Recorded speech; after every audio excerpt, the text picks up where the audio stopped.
Sepak bola adalah olahraga paling populer di dunia.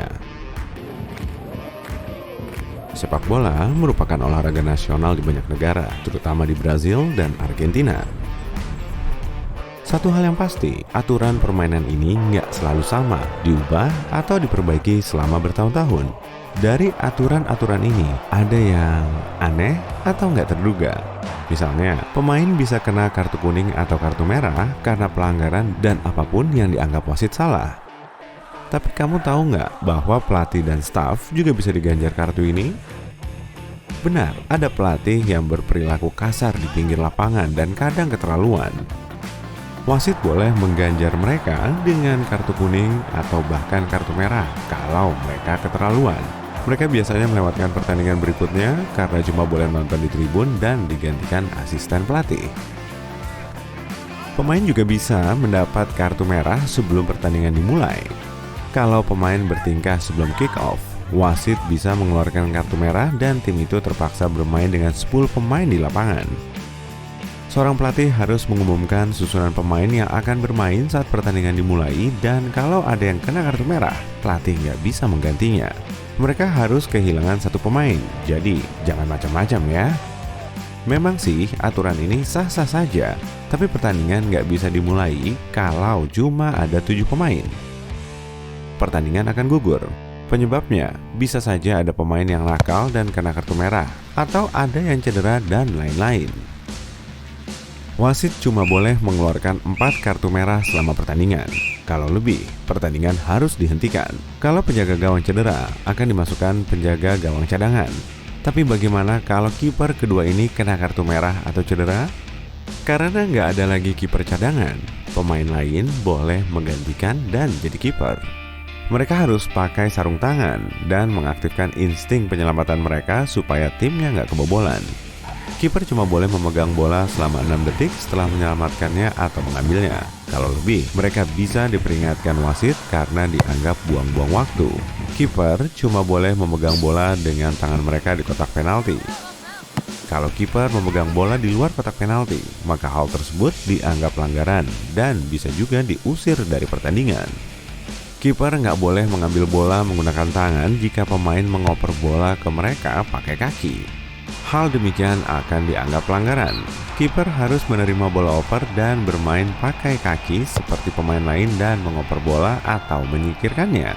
Tapi kalau kiper menerima bola oper dari sundulan atau dada, mereka boleh menangkap bola itu pakai tangan. Bukan berarti kamu bisa sengaja menendang bola itu ke atas dan menyundulnya agar kiper bisa menangkapnya pakai tangan. Hal tersebut merupakan pelanggaran. Kalau kiper melepas bola setelah menangkapnya atau memegangnya pakai tangan, mereka nggak boleh mengambil bola itu lagi.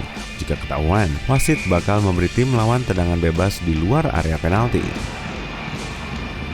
Dulu, kotak penalti jauh lebih kecil daripada sekarang. Jadi, tendangan bebasnya sangat dekat dengan gawang dan pagar betisnya menghalangi semuanya. Bola hampir mustahil lewat. Ada satu aturan aneh dalam sepak bola. Kalau nggak ada bendera pojok, pertandingan nggak boleh dimulai.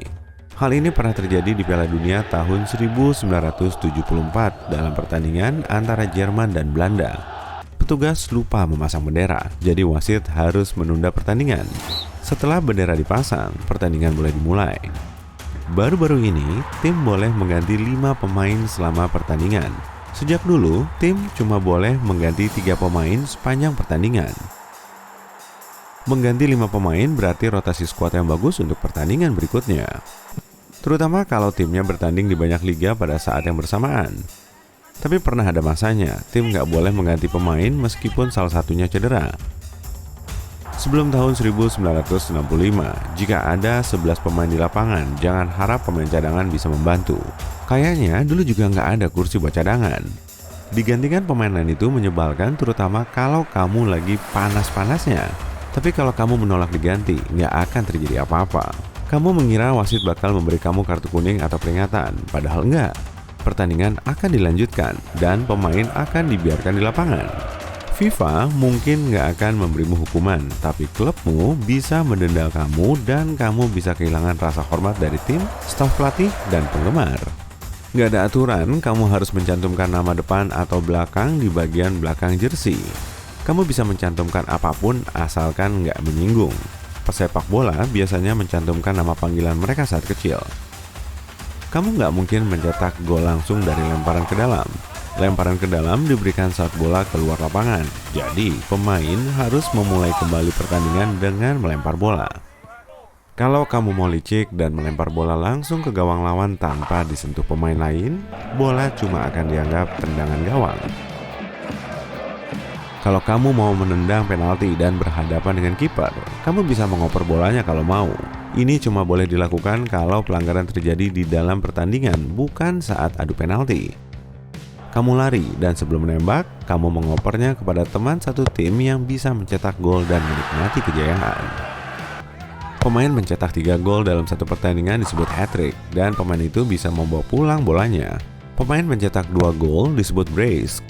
Kamu bisa dihukum kalau melepas jersey saat selebrasi atau kapanpun selama pertandingan. Kalau seorang pemain mencetak gol, pemain itu nggak boleh melakukan selebrasi dengan melepas bajunya. Hal itu bisa dihukum. Kalau bola terkena tangan pemain di dalam kotak penalti, tim lawan otomatis mendapat tendangan penalti. Nggak juga sih, bergantung permainan dan posisi tangan. Kalau penyerang menembak bola di dalam kotak penalti dan bek menggunakan tangan untuk melindungi dirinya, nggak ada penalti. Tapi kalau bek merentangkan tangannya untuk mengganggu arah bola, maka diberikan penalti. Melanggar pemain itu rumit. Gimana wasit tahu kapan harus mengeluarkan kartu kuning atau merah, kapan memberi tendangan bebas atau melanjutkan pertandingan? Inilah hal-hal yang bakal bikin kamu kena kartu merah. Tackle adalah pelanggaran, tapi kalau kamu berhasil mengenai bola bukan kaki, maka pertandingan dilanjutkan. Kamu bakal langsung kena kartu merah kalau melakukan tackle dengan 2 kaki dari belakang. Kamu juga bisa kena kartu merah kalau sengaja menendang orang sampai membahayakan orang itu. Mustahil mencetak gol bunuh diri dari tendangan bebas. Kalau pemain memutuskan mengoper bola kepada kiper dan bolanya malah masuk ke gawang, gol akan dianulir. Berlaku kalau bola cuma disentuh pemain yang melakukan tendangan bebas. Jadi, tahan dulu selebrasinya.